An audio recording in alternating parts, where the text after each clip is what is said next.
Whether you're just starting out in your career or you've been in the workforce for years, there are some universal principles that can set you apart and help you excel no matter your role or industry.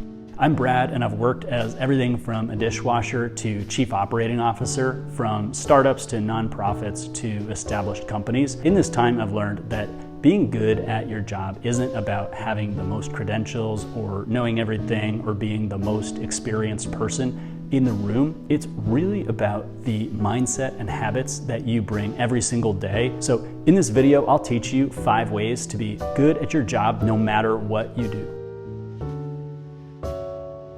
Being on time builds trust and sets the tone for your work ethic. When I played football as a young man, my coach would tell us, if you're on time, you're late. And I still remember at the end of every practice, he would say, "What time is practice tomorrow?" And we'd shout, 5 o'clock. "What time are you gonna be there?"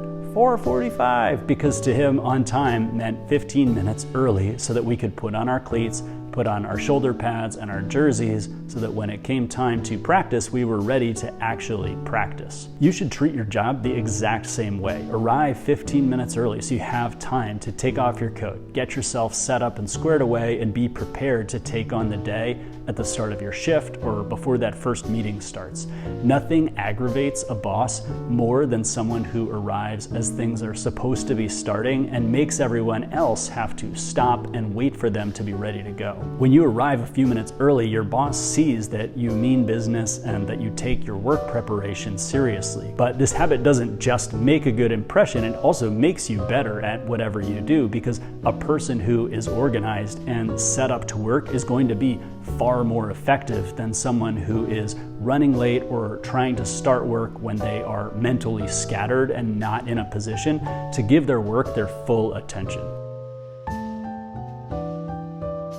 Communication and relationships are the foundation of any job you will ever have, so it is always worth investing in being a good communicator. Being a good communicator means you explain yourself clearly, whether it's in person or over the phone or writing an email. When you can articulate your point of view clearly, it decreases the chances of mistakes, of wasted time, or hard feelings that happen from misunderstandings. For the same reasons, you also need to listen actively, or in the case of an email, read actively, so that when someone else talks to you, you maximize the chances that you understand them correctly and fully without them having to repeat themselves and without mistakes being made. You also need to have good tone, eye contact, and body language. How you say something matters as much and maybe even more than what you say. So much of our communication happens through nonverbal cues, so practice being able to maintain a calm, confident, warm tone of voice,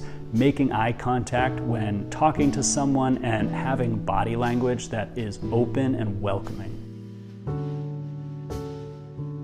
Companies can teach you how to do your job, but they can't teach you integrity, which is why being good at your job requires you to be accountable. Win or lose, own the results of your work and use your failures as an opportunity to get better, and demonstrate that you are someone who can get back up and learn from their mistakes. I remember when I was running a small business, we had this new delivery guy, and in the first couple of weeks, he made a bunch of mistakes with deliveries to our subscribers who were a loyal and really important part of our business. And I explained that things were not going well and what my expectations were for the role and situations that had been a problem. And I'll never forget how he said, "Wow, Brad, that is not what I want to hear, and can we please meet today so I can figure this out and do it right?" And that guy went on to work for us for 5 years. I have recommended him for numerous other jobs since then, because on that day early on, I learned that even though he was young and rough around the edges, he had integrity and accountability and maturity and was worth teaching the job-related stuff. Consistent, steady, reliable performance over time is more valuable than bursts of brilliance. People who are inconsistent are hard to train, hard to manage, and most of all, hard to trust. But when you're consistent in your job, it makes you into something that companies love, which is dependable. I had this team member who was slacking off and not being very courteous to customers and overall was just kind of unproductive. And after I spoke to her about this, she did a complete 180 and was the greatest employee ever, doubled her productivity, and was almost over the top friendly to customers. And after a couple of weeks, she couldn't sustain that and went back to all the same bad habits. And we basically went through this cycle a few times before we eventually had to let her go. Consistency at work is kind of like an effective dieting plan. The person who goes all out rarely sustains that pace, but the person who comes up with moderate, meaningful changes can have a huge impact over time. Whether with coworkers or customers or managers, success often comes down to people skills.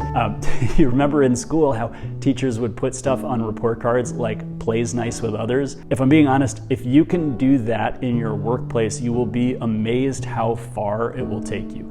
Advancement in the workplace often has much more to do with your people skills than your technical skills. I have seen people who were experienced and had been in a job for years get passed over repeatedly for promotions because they were regularly involved in office disputes or just didn't have the relationship management skills to take it to the next level. So how do you build strong relationships? One way to start is to have good intentions and care about having positive relationships and to assume that your bosses and coworkers around you want that too. Being able to regulate your emotions, stay out of workplace drama, and demonstrate an ability to stay positive and solution-oriented in times of conflict makes you a much more attractive employee than someone who doesn't care if their communication style burns bridges with coworkers or clients. So now that you have these strategies, I'd love to know what I missed. What else do you think makes someone great